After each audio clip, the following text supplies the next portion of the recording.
So good day once again, everybody. My name is Michael Boyo of MB Consults. I'm super excited to be here. We had our debut session last week, Saturday. If you were here, I want to say thank you for being there last week, Saturday, to hang out with me and some of my friends. And again, I want to thank you for joining us today. The plan is to just continue to run these sessions, and the objective for me is, I'm gradually losing the bandwidth to be meeting with people one on one all the time. People call me, people message me. Hey, Mike, Oga Mike, Michael Boyo, can you help me with this? Can you help me with that? Why am I not getting interviews? Why am I not getting calls? What's wrong with my resume? I have an interview. Can you help me prepare? There's just so myriad of requests coming to me, and I'm just one human being, right? And I want to do right by everyone. That's one of my life principles. I want to do right by you because that's the same way I want to be treated. And that's one of the reasons why, I decided to establish this platform so that, whoever wants access to me can literally come and hang out with me here for 1 hour every Saturday, as long as, there's life, there's health, for us to do it. So it's not just about me. I have some of my seasoned professional friends who are here as well. I want to thank you. And for everyone who has joined from wherever you are joining from, I want to also say thank you. And this is our community. It's not my community, it's our community. And we have to make it whatever we want it to be, right? There's empowerment here. This is supposed to be open mic. Everybody can come out and ask questions, pass commentary, raise contributions, add value to the community. That's why we're here. So having said that, um, there was, so for those of us that have not joined our community, so we have a community platform running on an app called nas.io. Hopefully somebody will drop that link in the chat. If for adventure you were just invited today just to come on the call, well, thank you for joining, but it will be good for you if you can join that community so that you are abreast of what's going on. And we have a dedicated WhatsApp group that members of the community are also part of. I've decided I'm not going to send a direct link of that WhatsApp group to anyone because I want to be able to track and monitor everyone that is in the community. We don't want stranglers, right? We want it to be a safe space. We want people to know that, you are being kind of when I say monitored, I'm not monitoring you for the wrong reasons, but I just want you to know that we have gatekeeping so that you are not just joining a strange group somewhere. No, you are joining a group that, I'm managing with a few of my colleagues, and it's guaranteed that it's a safe space. So if you have not, please endeavor to join and be a part of that WhatsApp group. There's a lot of engagement going on in that WhatsApp group. That's a place where you have direct access to somebody like me and some of my other seasoned professional friends who are partnering with me on this venture. So you can ask questions, you can pass comments. We threw something in there the other time, and that's the topic we're going to be talking about today. So people were asking the question. There's so much to look into. There's so much to talk about when it comes to tech that everybody keeps saying, oh, how do I get my feet in the door? How do I get stabilized in tech? What are the things I should look out for? Everybody is saying this tech thing seems to just be so huge that I don't even know where to start, right? Again, we may not be able to discuss that in its entirety. We may not be able to fully, digest and unpack what that means. But, somebody passed the comment. Today, I'm into DevOps. Tomorrow, somebody is shouting cybersecurity. The next day, somebody is saying I should be doing cloud computing. Then somebody comes and says it's software engineering. Another person comes and says, oh, almighty business analysis, project management, QA, and on we can keep going, right? And so I now decided, okay, let's just come out here today and let's talk about that for a minute. Again, like I said, we may not be able to answer all the questions, but I have a few of my friends here who will be joining me to just talk about it. And that's what we're going to be doing today for the next 40 or 45 minutes or thereabouts. Does that sound like a good plan? Can I get a thumbs up? Okay, thank you, Omotola. So, so first and foremost, I hear people tell me, hey, Mike, I want to transition to tech. Mike, I want to pivot to tech. And unfortunately, I never had to transition. Is that unfortunate or fortunate? I don't know, whatever. My background is, for those that may not know me, if the first time you are joining us, let me introduce myself a little bit. My name is Michael Boyo. I'm currently residing in North America. I moved out of Nigeria, where I'm from, about a decade and a half ago. So I've been out for a bit.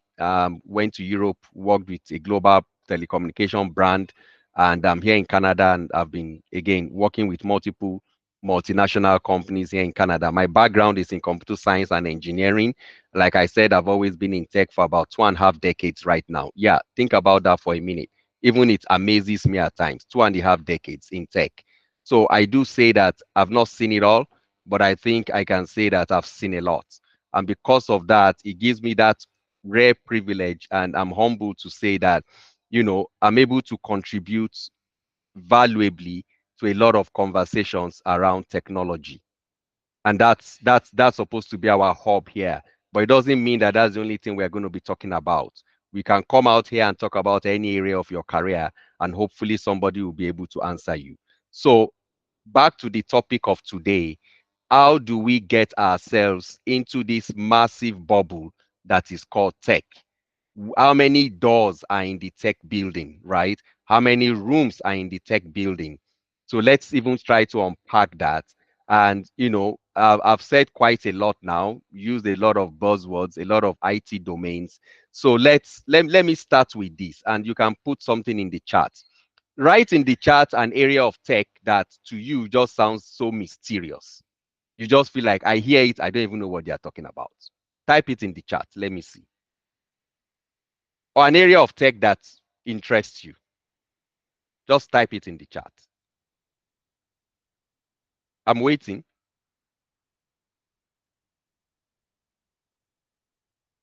Or if there's an area that you hear about it, you don't even know what the heck they're talking about. I'm still waiting.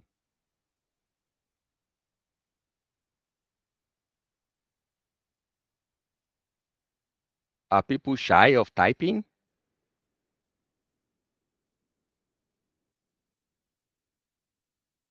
I like the AI stream. Okay, artificial intelligence.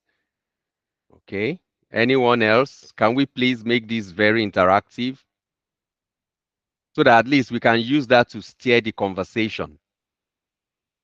Okay, cyber security, but I don't have the motivation. Cyber security. Okay. Not shy. Can't think of it. Okay. Data science. AI. Okay. Let's keep it coming. Let's keep it coming. Hello. Robotics. Cloud computing. Cyber security is too technical. There are so many areas of cyber security. There's a lot of non-technical areas of cyber security, if anyone, you know, like GRC is one of them, right? Governance and regulatory compliance. So that's not technical. It's all about auditing and reporting. Quantum computing. Somebody is taking us to another level now. ERP. Oga ERP himself. Enterprise resource planning. Okay. All right. Okay. So let's try and get into it. Let's lay a baseline, right? And I'm going to call on one of my friends to just give us a baseline. When we say tech, what does it even mean, right? Let's just use normal day words. Let's stay away from the whole complicated buzzwords that we hear about. So, do I have Philip on the call? Yeah, Philip. So, Philip, can you kick us off and just give us your own perspective when people say tech? I don't want to introduce Philip too much so that you guys will not just get intimidated, right? But I can tell you a few things about Philip. He's a friend that I met about 2 3 years ago, and it's been like as if we've known each other for a lifetime. And this is somebody I respect a lot. He's a chartered accountant by profession, but has been in consulting for over a decade. He's worked in at least two of the big four, and that for me is much respect, right? And he has a very good handle on when it comes to consulting within the tech and finance space. So Philip, thank you so much for joining. Please, you have the floor. Thank you, Michael, and good afternoon, everyone. For me, when it comes to tech, maybe from the layman, I would say you start from the phone, the mobile phone. I was telling someone this morning, he was trying to share conversation. He now said, "Oh, that person is not technical." The person was sitting in front of that person was elderly. I said, "But the person has a phone." He said, "Yes." And I said, "You can make a call." He said, "Yes." I said, "That's where it starts from." I said, "He wasn't born that way, but the fact that he has access to that phone one or two times, if we're able to, someone could give him directive. That is where I feel tech starts from. You can send text message, and when you send text message, that is input. Then when we go to technical side, the output will be now the alert you receive, that message delivered, which is also the output, the results, whatever grammar we want to call it in the tech world. That's tech working there. So he knows that that message delivered. And if he sends WhatsApp message, even someone selling at the roadside, maybe in whether Ajagbadi or whatever in Nigeria or anywhere in the world, knows that when I send a WhatsApp message and the button shows is it blue or green kind of, you can say, oh, the message delivered. So you can't come and say, oh, I didn't see your message. That story won't come. It will be able to educate you that. But from my phone, I saw the message delivered. So tech for me start from that perspective. I don't know if that's helped to clarify that part. And then we'll now start talking about you trying to be in the tech space. You're already in the tech space. The question, like you said, everywhere have interest. Where do I want to put my interest in? Is it data science? Is it AI? Is it robotics? Is it what, right? You want to put yourself into? And that big question now comes in. Where do I want to stay? So if you want to be, you use one word also when somebody mentions cybersecurity, that was too technical. And you're able to step back and say, no, there are some non-technical.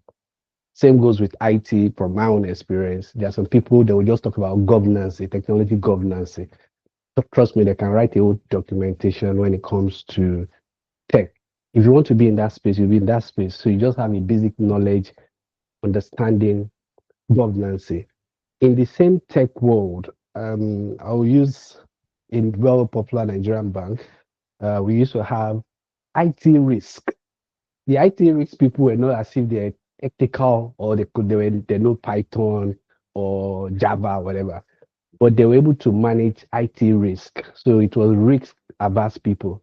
And that is where you now see people coming to talk about they were just management people, but they could manage risk, but they are still in tech space. They'll talk about the entire technology, what they should guide. Should it be the two authenticator factor? Should there be approval before it goes in? What the email should look like, the signature, those kind of non-technical can be explained. And currently in this world where we are in North America, we talk about BAs.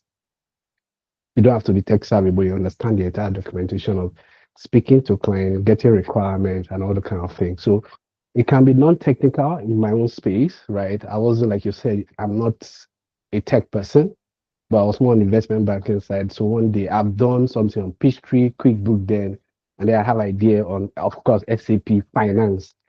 Lo and behold, because I felt I would be a core accountant, but I won't be a core accountant, but a accountant tech. Let me use that word. So I was early introduced to QuickBook, the likes of Peachtree, then SAP Finance, and then, but I found myself in investment banking. I was working, but I didn't trade with the knowledge.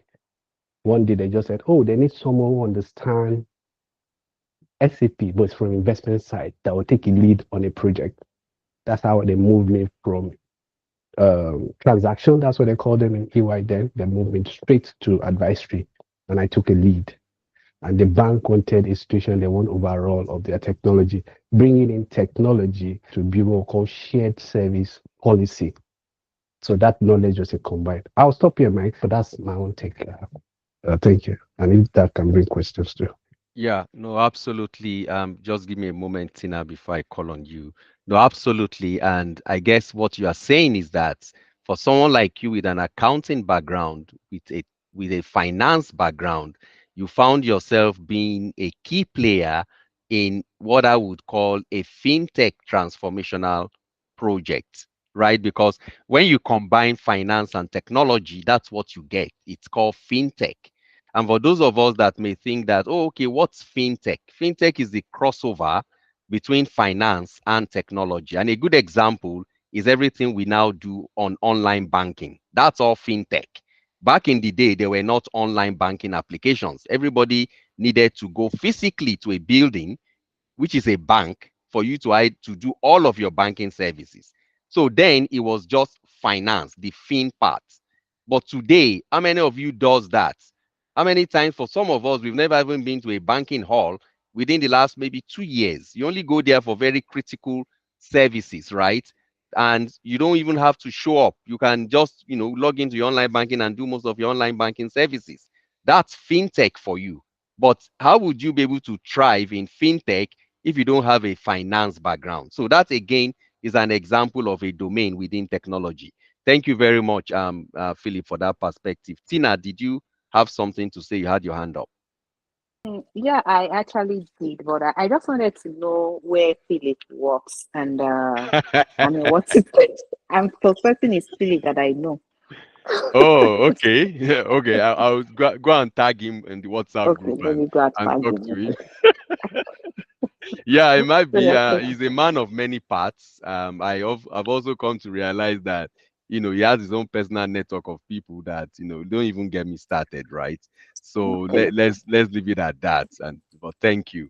Okay. Okay. Anyone wants to add to what, or maybe question from what Philip has said before I call on somebody else? Feel free. Don't be a shy group.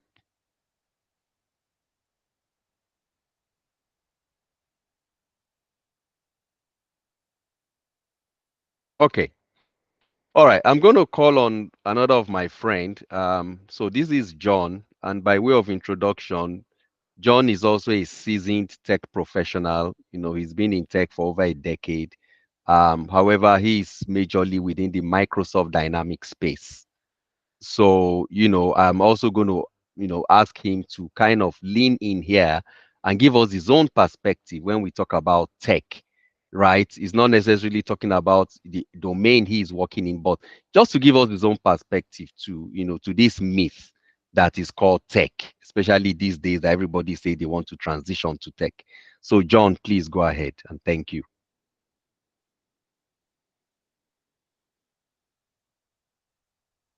John, you're on mute in case you are speaking. And by the way, John is joining us from Malaga, Spain, in Europe.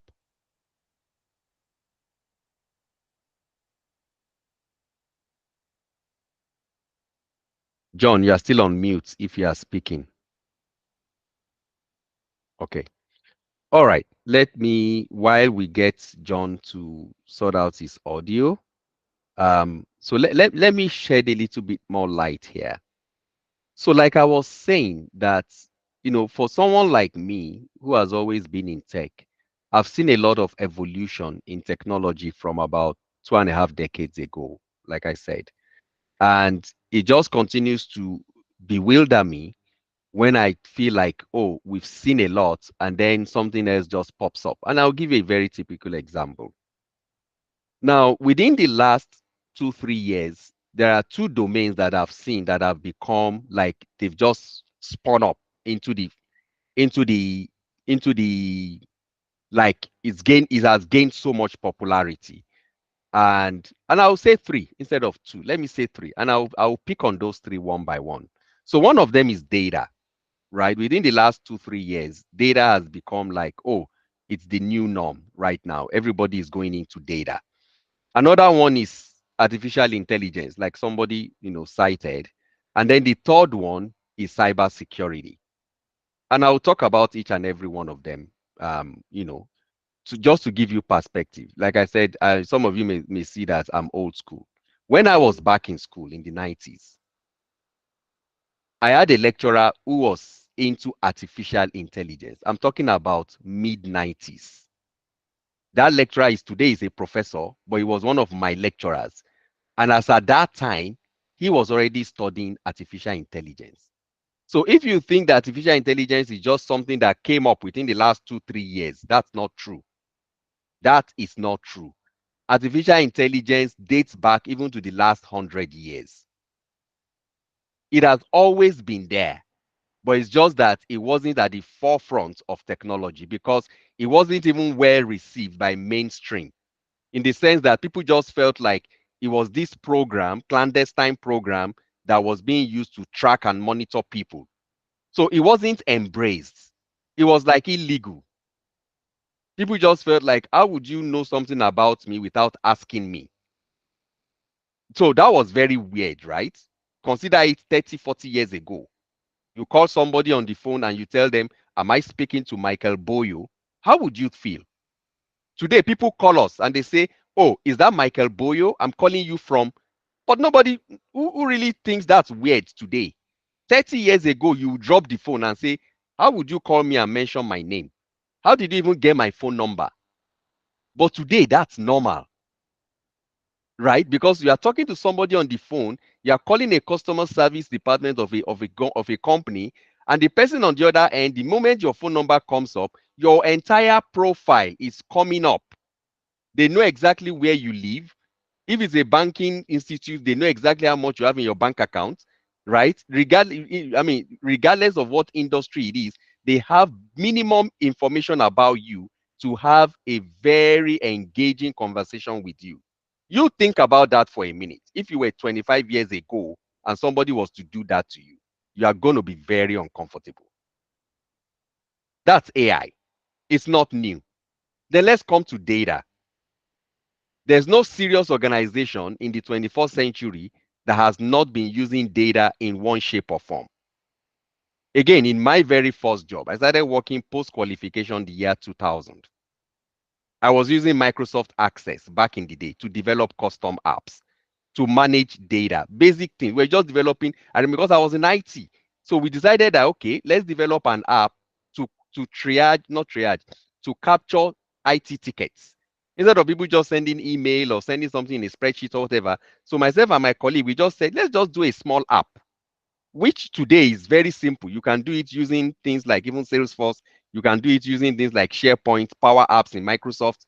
That you just develop an app that will put first name, last name, what's the nature of the ticket, is it hardware, software, telephony, whatever, and then the next thing, description, reproduce the issue, what are the steps you took. Just a simple app, but we're using Microsoft Access. Microsoft Access is still there, but who actually uses Microsoft Access here anymore? Who does? If you do, raise up your hand. To me, at times, I'm asking the question, why is Microsoft even still doing Microsoft Access? But it's still there. It's part of the Office 365 suite. And then we started going into things like databases, right? There's MySQL, PLSQL, Oracle database, Postgre, Mongol. You can name it. Keep naming it. Yes, I've used most of them. But that was the evolution of data. So data is not something that just came about because people feel like, oh, it's because of post-COVID. That's why data became a big issue, because now cloud computing has also suddenly become a big issue because of COVID. Organizations that didn't have their portfolios or their applications running on the cloud, there's the proverbial adage that they say that says that they were caught napping, or some people will say they were caught with their pants down, which meant that if somebody was not able to go physically into a physical building to turn on an on-prem server, nobody could work in those organizations. Which is why which is why applications that run on the cloud became an in thing post-COVID.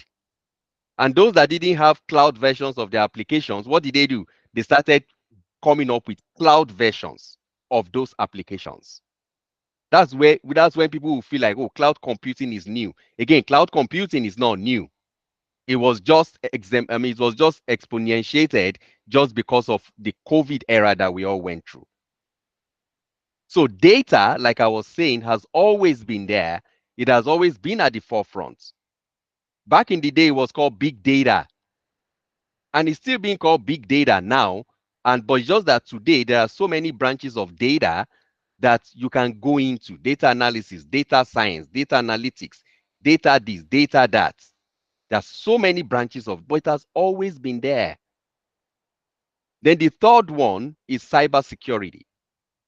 I remembered in mid 2000s when a colleague of mine moved out from Nigeria, I moved to the UK, and being an IT person, right? As in towards, I think this was towards 2010. When he got to the UK, long story cut short, he moved into cybersecurity. This was around 2010. He connected with me. I was in Europe working IT support in a global telecom brand. And he was asking me, Mike, why don't you go into cybersecurity? And I said, why? I said, yeah, I did, because we both did the CISSP exam back in the day. This was in 2006.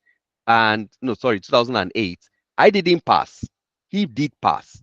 And I said, you know what? Since I didn't pass that exam, I'm just going to drop this whole security thing. I read the whole CISSP body of knowledge textbook. I did all the training, did all, but I didn't pass. And I just said, you know what? Maybe this is not for me. And I just moved on. But he did pass and he went the whole 9 yards. Today, I keep hearing cybersecurity all over again, like as if it was never there. Again, it was just accentuated because of COVID. Because with COVID, it meant that a lot of applications now went cloud. And with cloud, there's higher vulnerability. So because of higher vulnerability, there's need for people that will help us mitigate those vulnerabilities. And that's why cybersecurity is now becoming an in thing all over again. For me, it's deja vu. For me, it's like I've come full circle. Why is everybody shouting cybersecurity like it was never there in the first place? So that's just an analysis, just to again try to break the ice, try to give perspective that more often than not, so many areas of IT that we are hearing about today, they've always been there. It's just that there were not enough of us to actually have been abreast of what is happening in those space. But right now, it's all in our faces. Maybe again because of the advent of internet. Until I left school before I actually started using email. Think about that for a minute. This was like in the year 2000. But does it mean that email was never there before the year 2000? It was. The US Army always had email, but it was clandestine. Nobody knew about it. It was locked down, right? It was called intranet. They were sending messages to each other. But it's now started becoming public knowledge, public domain, around the year 2000. So all I'm saying is that, even though some of these domains within technology, some of you may think that, oh, what is this? It's new. No, nothing is really new, right? But there's what we call emerging technology. We'll come to that if we have time. Those are the new stuff. So let me stop talking. I don't know, does anybody have any follow-up question or comment, contribution to what I've said before I try to get John back?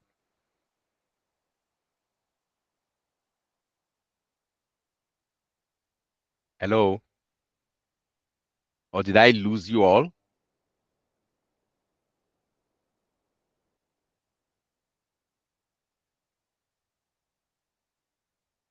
No, you didn't lose us. Thanks for that detailed explanation. Now you're making me think back of cybersecurity. Cybersecurity is fun. I mean, there's the technical side and there's the non-technical side. It just depends where you want to, what you want to do and which space you want to play in. Okay. But on the sorry, Yeah. on the cybersecurity, they actually have limited jobs because I have a lot of friends. They went into that space and they're still struggling to even find something like in that space right now. So So that is the challenge that I have with cybersecurity, even with the GRC, with the technical part of cybersecurity. So I have a response to that, but most likely it will lead us into a rabbit hole, right?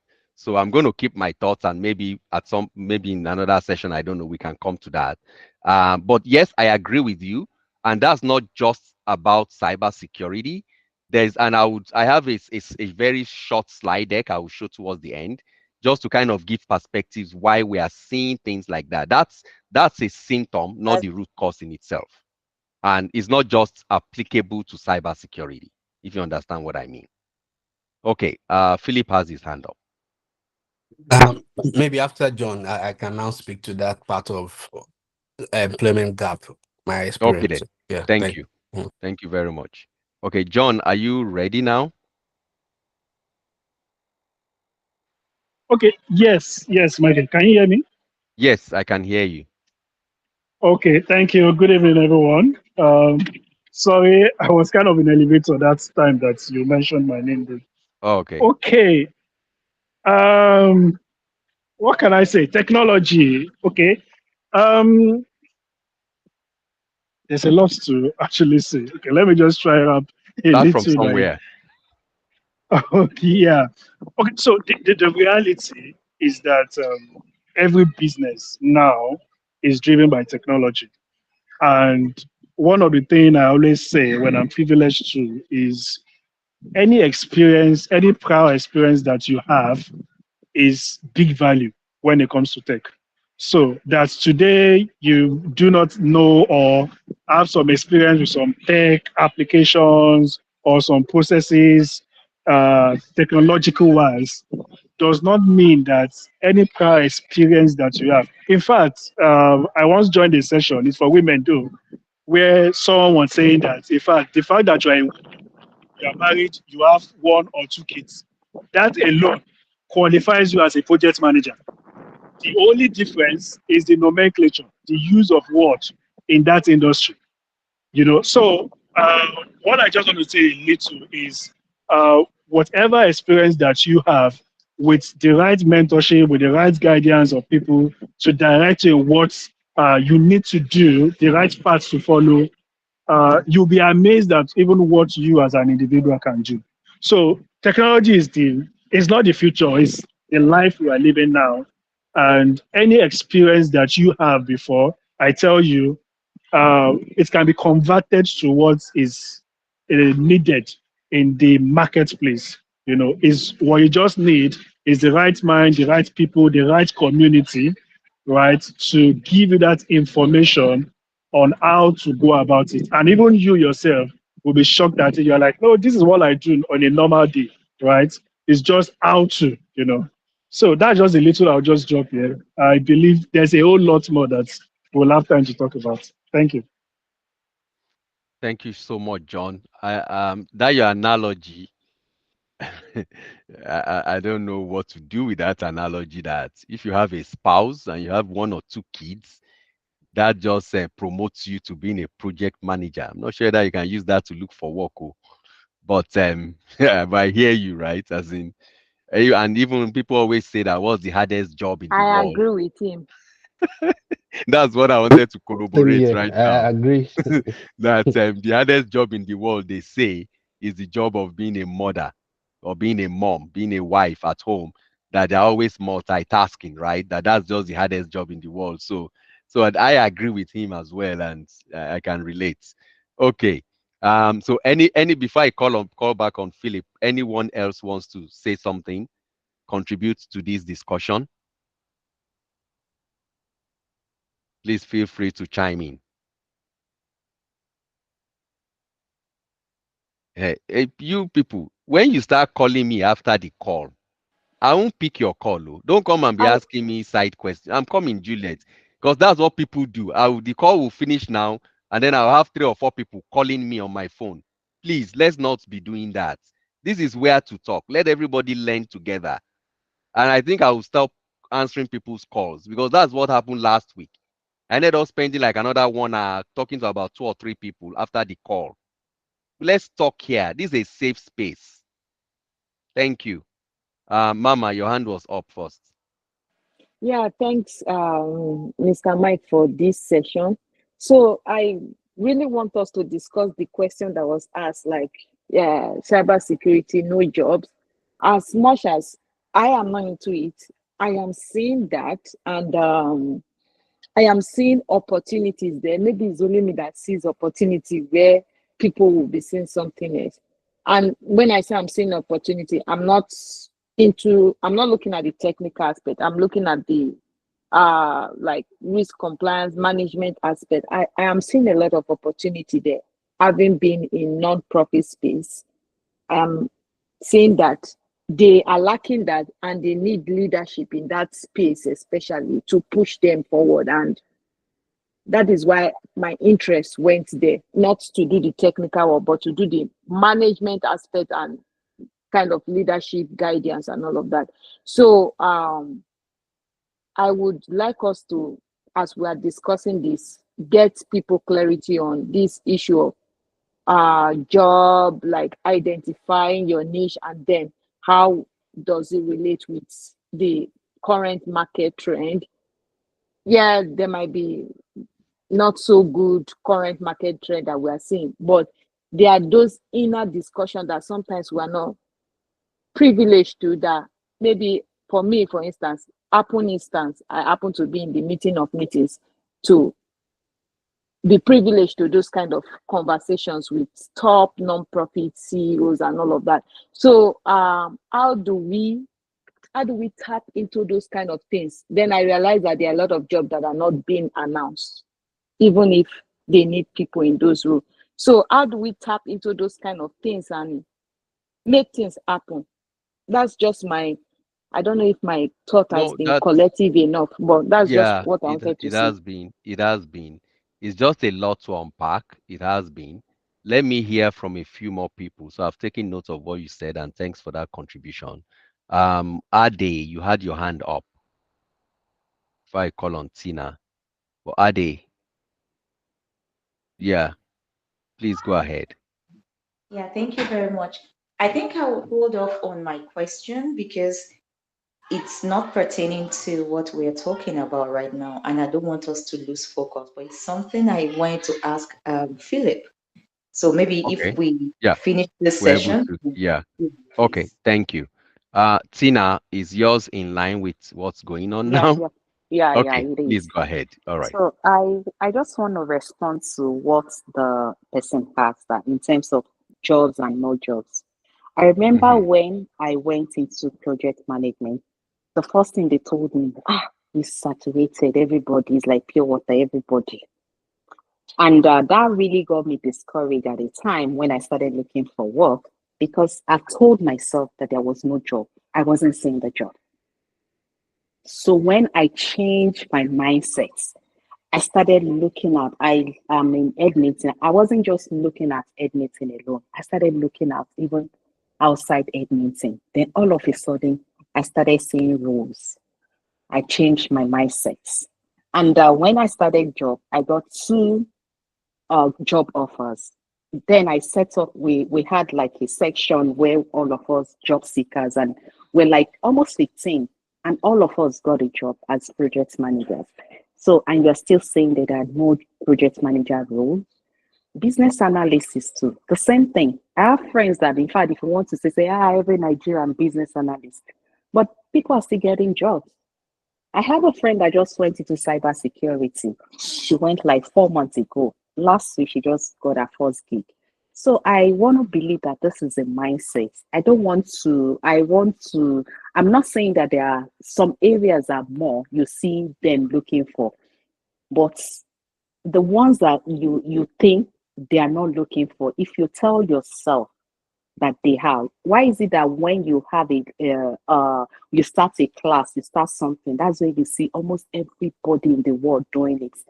Mm. Have you not noticed that when you Yep. want to buy a car, that's Yeah. when you see That's the almost all the yeah. cars. If All you the want to cars buy a on this Toyota road car, are all that these one. cars, they are just that car. Yeah. Before then, That's you didn't right. know about that car. So it's a mindset. When you work on yourself, what I tell myself is that if you are looking for one or two people, I will be among those people.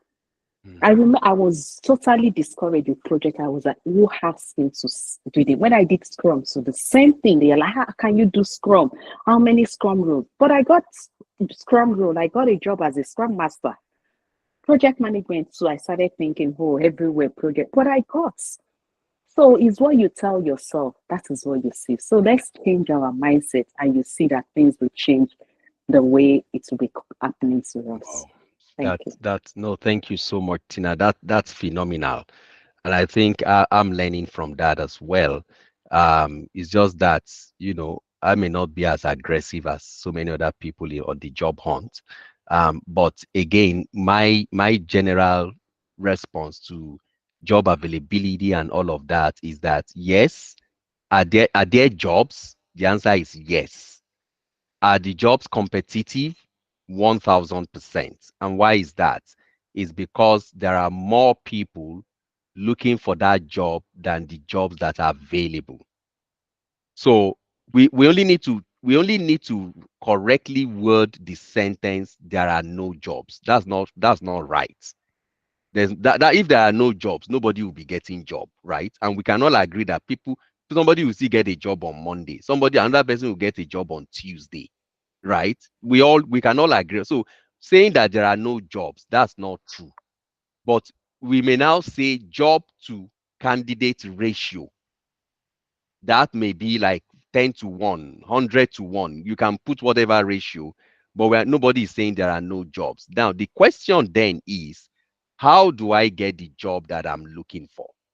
And we can't unpack that here within the last 10, 15 minutes of this call. That's a separate conversation.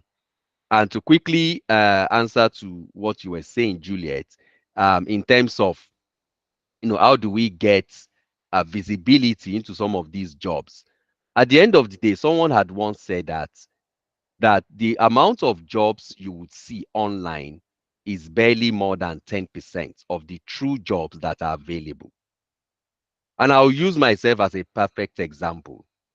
The last 2 jobs that I've done, I literally applied just out of formality. Somebody gives me a call and says, "Hey, Michael, how are you doing?" I say, "I'm doing very fine. Sorry, may I know who is calling?" "Oh, I am so, so, so, and so. Your name came up in a conversation. I have this role that I think might be a good fit for you. Are you interested?" And then I ask questions. And then if it's something I'm interested in, they set up a meeting, which again is mere formality in the semblance of an interview. We do the interview and they're asking me, when can you resume?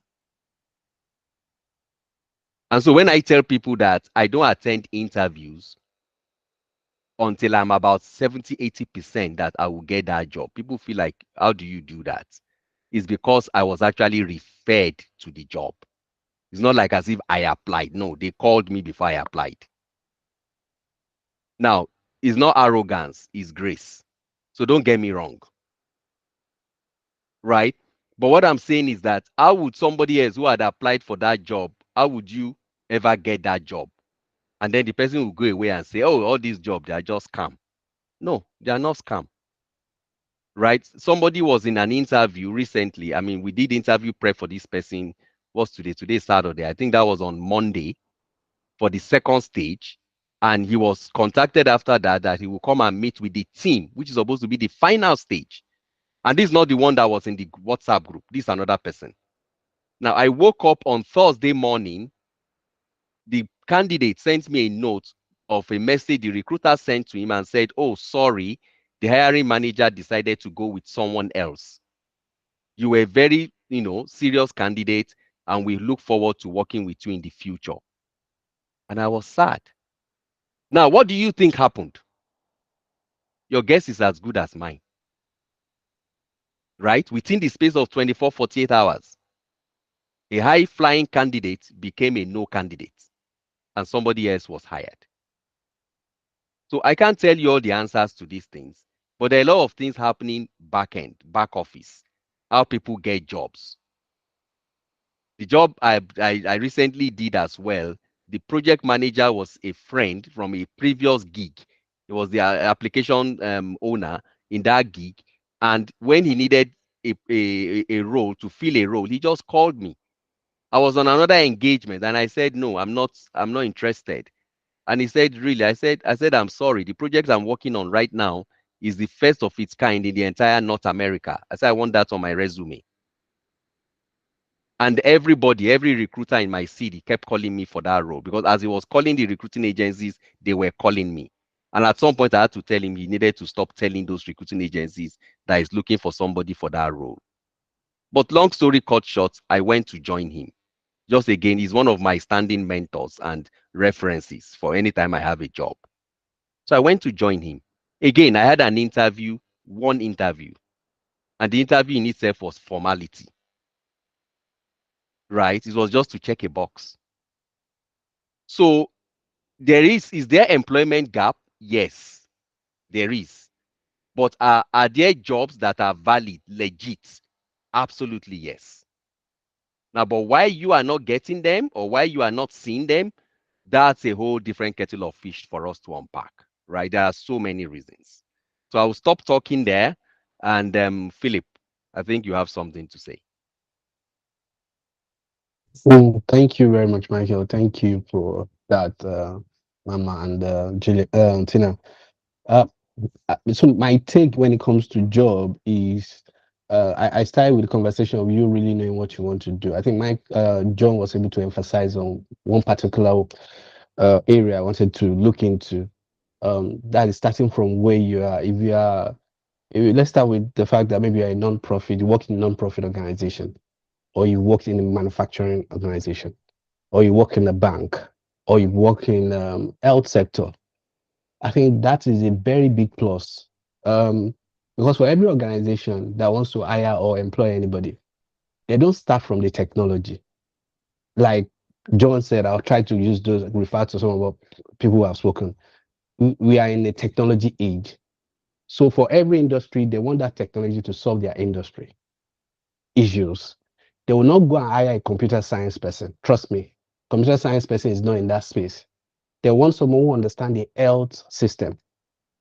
Then after they tick that major box, that may even be 60%. You can talk about end to end, how the health system works. You work in that industry.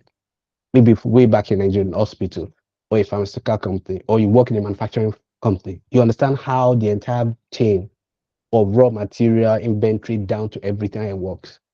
If you can understand that, what should be asking yourself, okay, maybe you're new to Canada, you're coming to Europe, or you're going to anywhere, is what technology do you use in the manufacturing sector, and what is applicable in this country you're going to? That will now be your leverage. And if you're like a supervisor at high level, that tailors you to the fact that you've already been in a space of PMP. Probably it's just the jargon we use, because you were already managing people, allocating time, allocating resources, which is basically all those things, and planning, talking to the executives. That is where that issue, or where we are on this platform, comes in. Speaking to people, maybe mentor, people will guide you. Because I think sometimes half of the problem we have, I always tell people, is because we don't have people who direct us. I will always say I'm fortunate, right, to have grown in a situation whereby right from my secondary school, I had someone who can tell me, oh, this is what and what you should do. It's not my parent, but he was able to see the future and said, oh, this and this, I feel you have the strength at this. It wasn't because I was stubborn, but it helped guide my or navigate me to like, okay, where I'm going to. That's same with career or looking for job. So industry wise, at times it's not even the technology that people are looking for. Which industry? During COVID, we knew that okay, there was remote work, but hospital were the key thing, and then technology that was more remote was important at that point. So for me, I feel knowing your industry, knowing where you are coming from, do you know that space?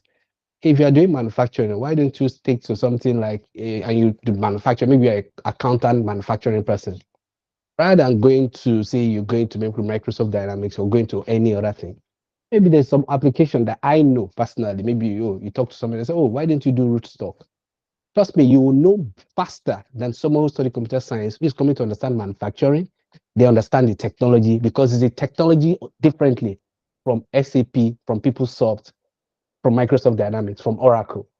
So you want to stick to that manufacturing application or platform or things that you want to see, okay, I want to tilt myself, or you want to roll or go to that side. So now it now comes to that part. There's job everywhere.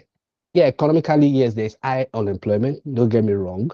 But the fact is that you have to leverage on what you know, what your strength is. So sometimes we apply for jobs that, truth be told, you will not be called. So sometimes it's waste of time. And then you now feel you are applying and they are not calling you. So you have to also know that, okay, this part, if I apply 10, I mean, from health, if I apply in 10, I throw my application in health, they are likelihood they will call you because you're already in that space compared to where you're applying to. So sometimes maybe we apply wrongly, where I see maybe a coach, mentor, someone will guide you, or colleagues or friends who are in that industry or in that space of that tech will guide you. And that's my own experience. I gave that story now to say I was pure investment banking person, but growing up, okay, I studied economics, or I was already chartered before I finished school. Then now, what next? They say, oh, you have to know QuickBook history, accounting, because accounting ledgers of maybe all these big ledger they used to have then is fading away, and there was more or less technology. That's how I started. Like, oh, okay, let me start learning that. I did. I gave me edge, but at the end of the day, I went, my first job, I'll tell you, in the investment banking, maybe I will stay in this forum. Someone said, oh, they are looking for someone who is there was someone in a small boutique or investment bank. Then the person now said, oh, okay, I have somebody who is a chartered accountant, study economics, this and that. Then I said, and that I know QuickBook. When I got to that interview, the last part, I was talking to this chief operating officer. I was fresh from university. He asked me how much I will collect. I collected twice where my friends were collecting the bank. And it was one word I used to him. I said, well, I've looked at your organization. I discovered you people are still using Excel. He said, yes. I said, I know someday you want to implement maybe accounting package. He just said, say I'm the right guy, go and implement it end to end. And you a click of button, you generate your report. The person asked me, how much will I collect? I put a price. That was the first time I had a mentor. So let me give you that perspective. I put a price and I said plus X, meaning that don't go below that amount I put. That was my first job. I got the offer. So it was me combining my experts as in a plus or minus. And that's how I found myself in investment banking. Then from there, I got another job investment and I grew myself there. Then back again, they needed someone. Specifically, I'll mention the bank. There's no crime here. Oh, First Bank wanted to do a 5-year revamp so that I can lay people off and implement the technology. But then someone who understands technology, who understands finance, the path I came in there. One of the projects I made was an investment banking. I don't know anything about Microsoft Dynamics, but because I had that knowledge, they said, look, we'll train you. They trained me. My director trained me on the technology. So going back to job, first, look at your CV and be truthful to yourselves. Where is your strength? Did you study education? I'll give an example of this Salesforce we thought. That's why we have Salesforce education. Go there, just be the expert. If it's health, go there, be the one, be the expert. If it's talking about maybe manufacturing, find something in manufacturing. So when you enter the interview section or place and you are talking, it's not just you have the domain expert. The icing is just the technology. So that's where I feel we should also be talking about. So in my summary, I'm talking about your industry. I'm talking about you having someone like a mentor, a coach to guide you, and you also finding the right path. The job will come. I know it's difficult, but it will come, and also build a network. People will refer you when you are the right candidate. Thank you. That's my own story. Yeah. Wow, Thanks. that's outstanding. Thank you so much, Philip, for those examples. Thanks for sharing. And I can't agree more on what you said. And just to kind of very quickly summarize what Philip is saying, he said something like you need 60% of what you bring to the table is usually that domain knowledge or that knowledge area. Every one of us have gone to school, we've learned something, we're either doing something or we've done something that should count, right?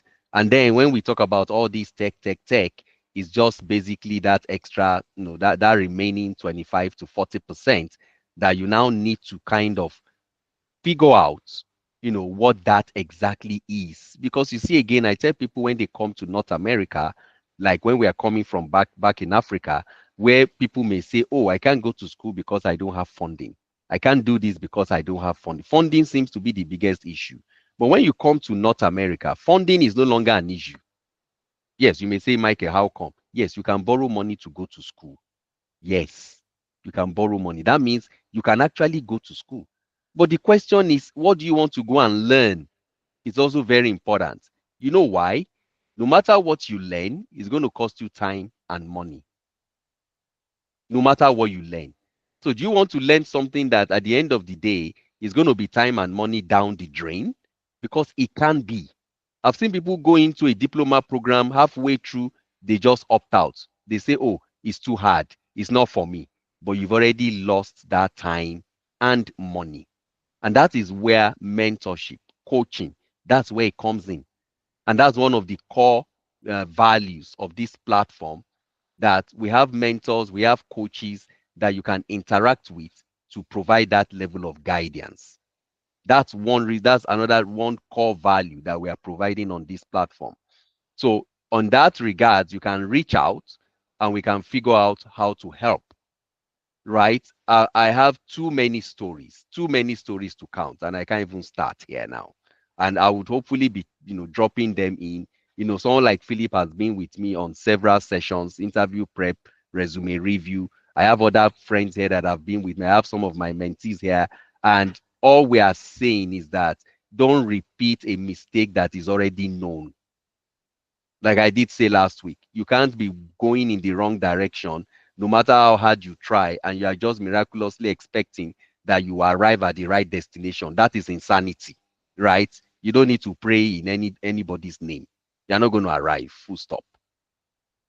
So please let's leverage on that guidance principle where someone who has walked down this road before is able to provide guidance so that you don't just keep repeating the mistakes of other people. Thank you. Ade, let me see whether we can get your word in before we start wrapping this up. Yeah, thank you very much. It's a question though, so and I think it might be a lot. So I don't know if we should just Yeah, keep it for next week. I don't know. yeah, no, but let's hear the question so that even if we have to keep it, then we Okay. can take it away, right? Thank you. Yeah, thank you very much, everyone. Good afternoon. The question came when you were introducing Philip. I've never met Philip, but it's nice meeting you. And you mentioned that he works in consulting and the like. Consulting is something I've always loved to work in, and why? I find that myself as someone that has been privileged to work in different sectors of the economy, not by choosing, but where I just keep on finding myself. And when I say sectors, I've done government, I've done manufacturing, pharmaceuticals, oil and gas, finance, economic development, and right now I'm in health sector. So it got to a point, and again, this is me just being vulnerable at this table. It got to a Thank you. point like, okay, I don't care. What do you really want to be known for? Or what would you, not for other people, but for yourself? Like your hands are in many things. You can speak to so many things, but who are you? So I got to the conclusion that, okay, maybe, okay, let me just put all these things together, and where can I do it? It will be in consulting, whereby you can offer services or lend a voice in different things. So I tried, going into consulting, blah, blah. But it now got to a point, it's like, I just couldn't find that place that I really like, that is I'm passionate about, so that I can carve a niche. Because I also don't want to be, scattered, before, if care is not taken as a consultant, you're just scattered. Again, I'm speaking for myself. Yeah. So I'm trying to, okay, like, where is that thing, And I thought, okay, maybe I should just dwell in health sector, But I now find that I was telling Oga Mike, was it last week?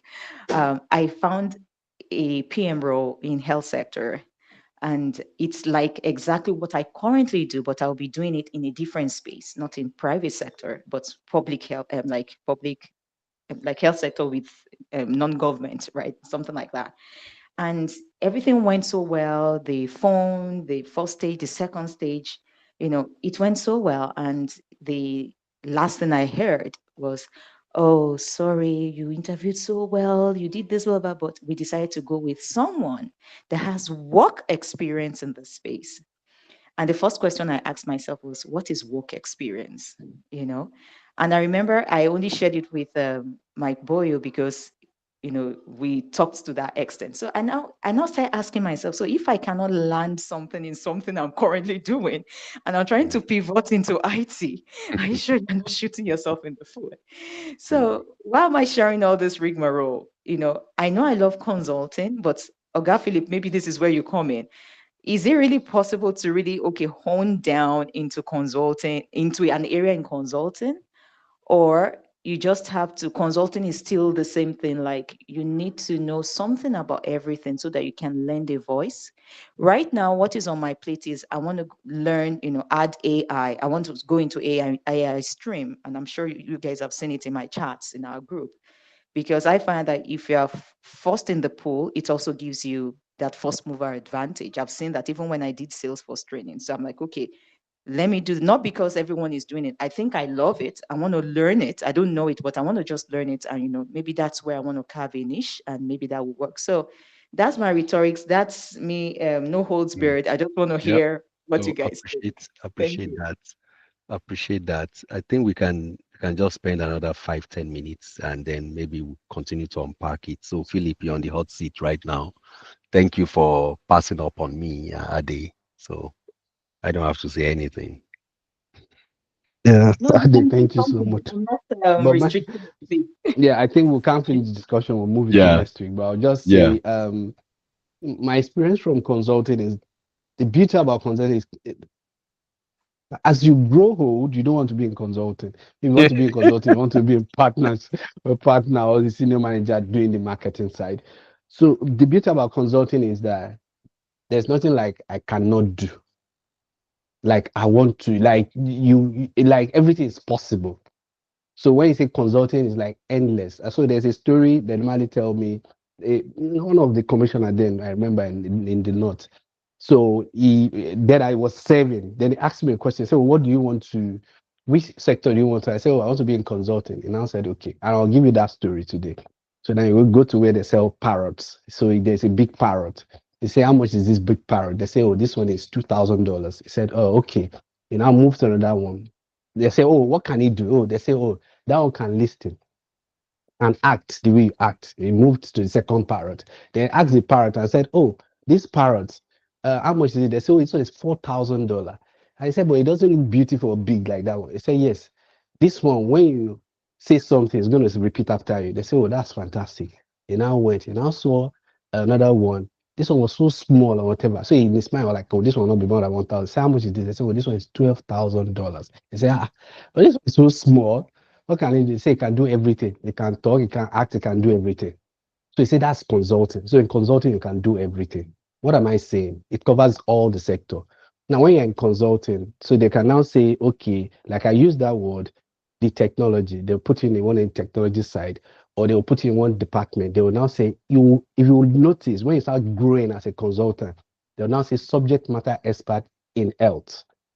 Maybe if you are an investment banking person in a consulting firm, they'll now say, oh, is a subject matter in health, is a subject matter in technology sector, or they will say is a technology leader in West Africa. Instead, oh, is a health leader, so you want to be. But however, you will build yourself in that. So the big question will now go to you is first pick something that will excite you, that makes you happy. Maybe one or two, may not be one or two, because you want to break to the market. Know everything so that when they call you, you can talk more and you are current about it. So that's where I would say, and I don't want to really prolong or talk more about it. Because we are in the technology space, I think Michael Boye, that's where you want to restrict us in.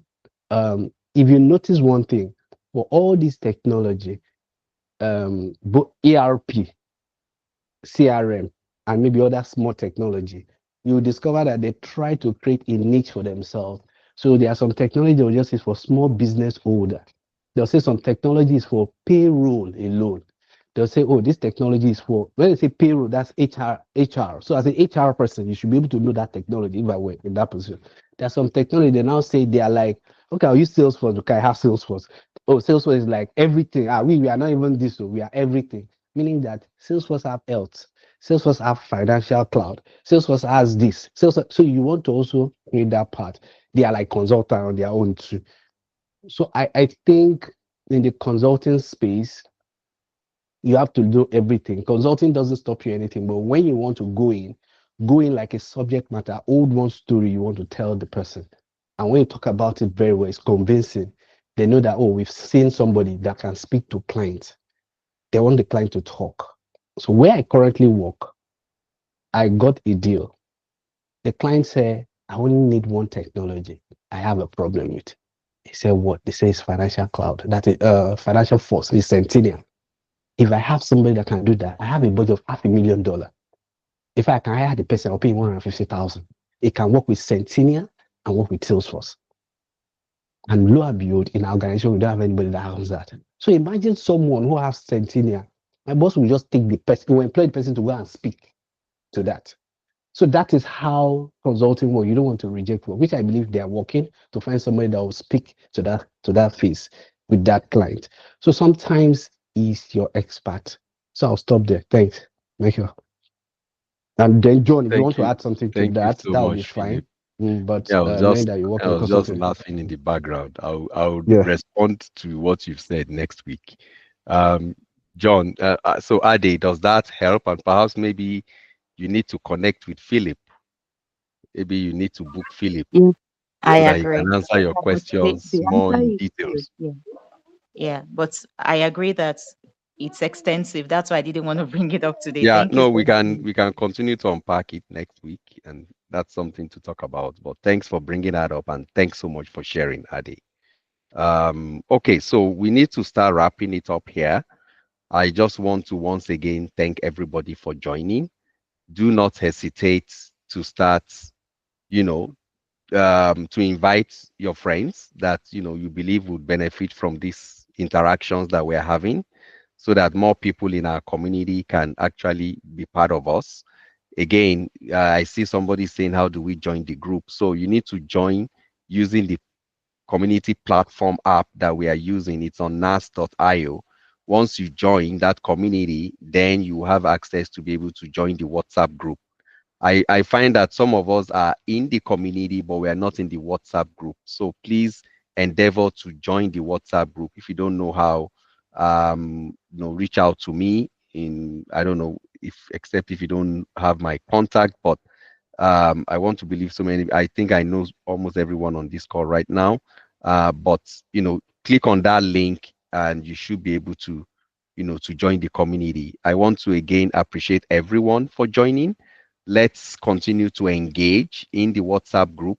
When I see issues come up from that WhatsApp group, we'll bring them here for, better engagement. And, hopefully we all learn one thing or two as we meet here every week.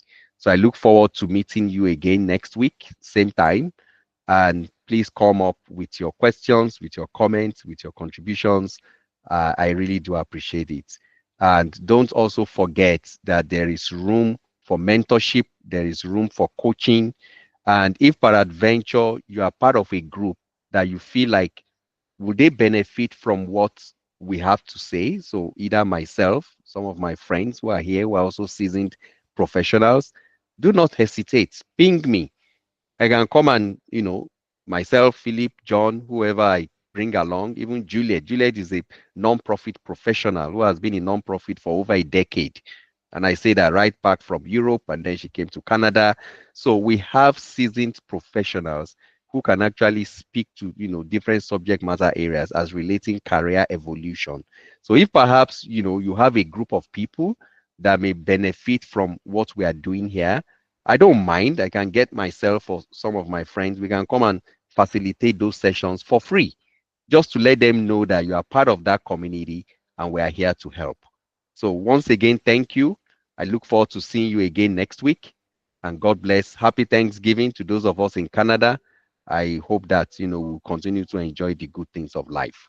God bless you all. Thank you. Michael, Philip, sorry, I yeah. that Tina, I wanted to know who is Tina. Probably you can ping me. I don't know, but Oh, I'm trying okay. to wrap my head around it. I'll connect both of you. Thank you so much. All right, All bye. right then. Please connect us. Okay Okay. then. Thank you, Mama, did though. you want to say something?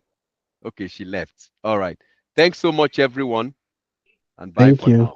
Thank you. Bye.